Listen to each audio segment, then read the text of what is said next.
Hello students, let's see this question. The question says the group displacement law was given by Madam Curie, Soddy and Fazan, Becquerel या Rutherford. ठीक है. सो ये जो group displacement law है, ये law related होता है आपकी रेडियो एक्टिविटी से.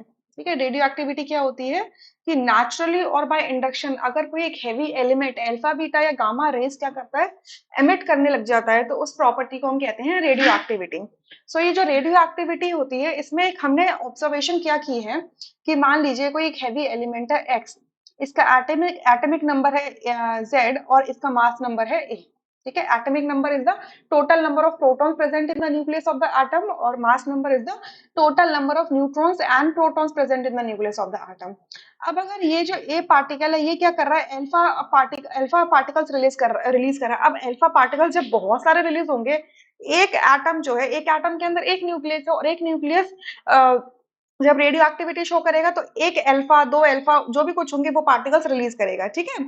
तो अब ऐसे ही बहुत सारे एटम्स के बहुत सारे न्यूक्लियस जब बहुत सारे अल्फा पार्टिकल्स रिलीज करेंगे at one single point of time, so वो सारे जो पार्टिकल्स होते हैं वो एक डायरेक्शन में मूव करते हैं और वो क्या क्रिएट करते हैं, रे क्रिएट करते हैं. ठीक है. रे क्रिएट करते हैं. क्लियर. सो मान लीजिए कि यहाँ से एक अल्फा पार्टिकल एमिट होता है और नया जो एलिमेंट बनता है वो वाई है. ठीक है. अल्फा पार्टिकल का मतलब क्या होता है कि आपका ये जो एक्स एटम है, इसकी जो न्यूक्लियस है, इसके न्यूक्लियस से दो प्रोटॉन्स कम हो जाना, दो प्रोटॉन्स कम हो जाना है. तो यहाँ पर दो प्रोटॉन्स आ जाएंगे. जो बेसिकली हम नीचे जेड की जगह पे लिखते हैं, वहां पे प्रोटॉन्स लिखते हैं. प्रोटॉन्स का मतलब क्या है, चार्ज लिख रहे हैं. और एक ही जगह पे जो लिखा है मास नंबर, वो बेसिकली क्या होता है, मास होता है. ठीक है. जिसमें क्या होता है, total number of neutrons and protons होता है, मास होता है.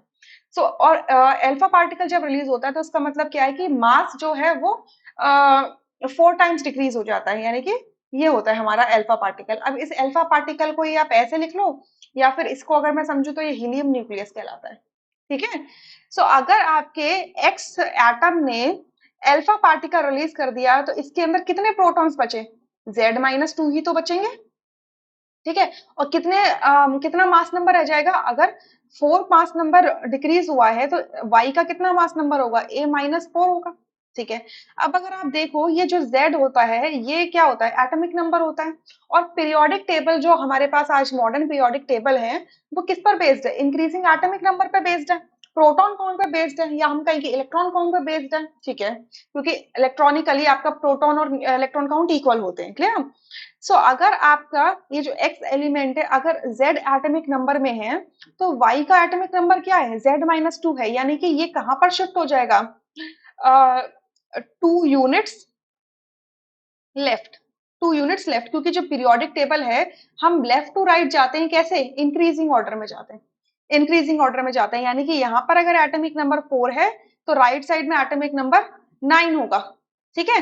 सो अगर 9 में से मैंने 2 माइनस कर दिए तो यहाँ पर लेफ्ट साइड में तो आपका 7 जाएगा, तो 2 यूनिट्स लेफ्ट में आ जाएगा. तो इसी को क्या कहते हैं, ग्रुप डिस्प्लेसमेंट लॉ.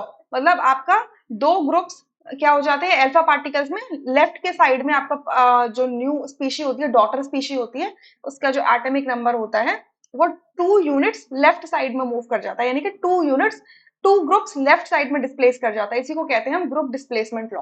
ठीक है. सो ये जो ग्रुप डिस्प्लेसमेंट लॉ है ये हमारे साइंटिस्ट सोदी एंड फजान ने दिया था. सोदी, फजान एंड अगर आप इसमें एक और नाम ऐड करना चाहते हो तो रसल भी कर सकते हो. ठीक है.